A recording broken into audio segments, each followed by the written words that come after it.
Hi, thank you for joining us. My name is Bob Gerton. I'm a partner at Edgewater. I've been with the firm a little over 10 years now. Briefly on Edgewater, we're a lower middle market private equity firm focused on performance materials. For us, that's really four areas. Our origin story, which Richard will describe today, is in specialty chemicals. Along the way, we've established focus areas in life science, engineered components, and advanced materials. Richard, good morning. Good to speak with you. Good morning, Bob. It's a pleasure to be here with you today.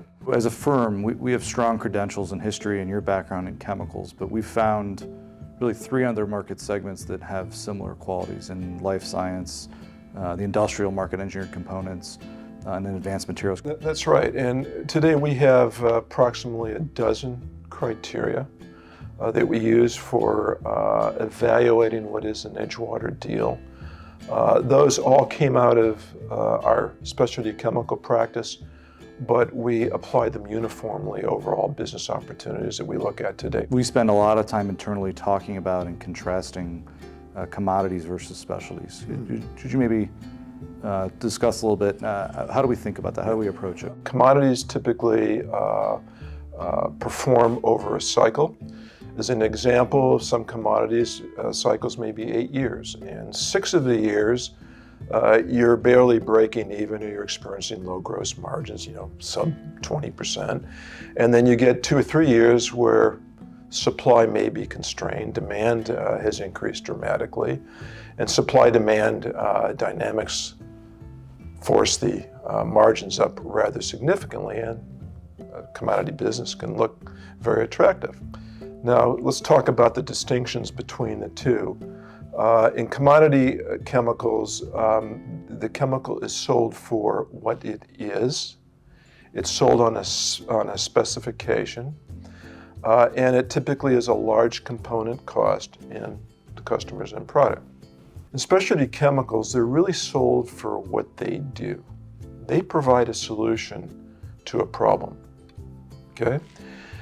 They tend to be a low component cost in the customer's end product.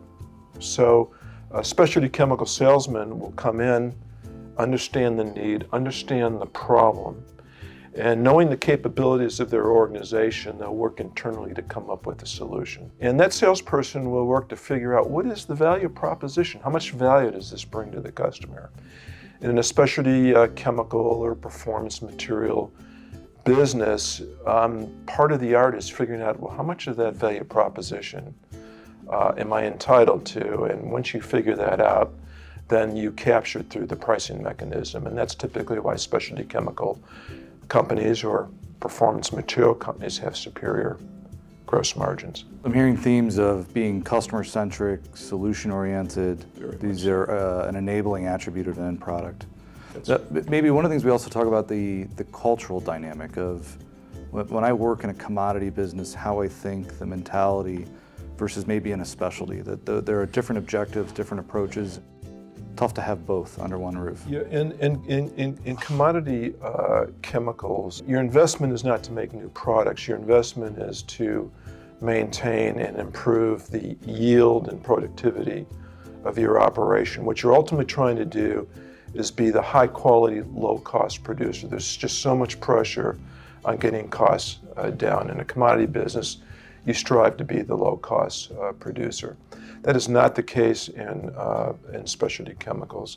In specialty chemicals, it's having the technical know-how, it's having the versatility, flexibility in your chemical operations to make the products the customer needs. It's not so much cost as it is, I need to produce the material that's going to solve the customer's problem. Could you talk a little bit, maybe, what are the qualities you're looking for in a specialty? What are the qualities we look for generally as a criteria when we make an investment? I want to see that the company is solving a problem, that there is a real value proposition there, that the company understands and recognizes the value proposition. If they don't, the question then becomes, can we help them do that? Is there the opportunity to do that? Can we bring value that way? Is it a technical sale? Is a company run by someone with technical education or background or experience? Does that extend down into the organization? We're focused on the customer. We're focused on solving his problem. And we're organized internally to develop the product, the process, the molecule that solves the customer problem. Well, Richard, thank you very much. I enjoyed the dialogue. Thank you very much for tuning in and listening, and we'd welcome a dialogue or conversation if we could be helpful to you, your business, or your network. Thank you.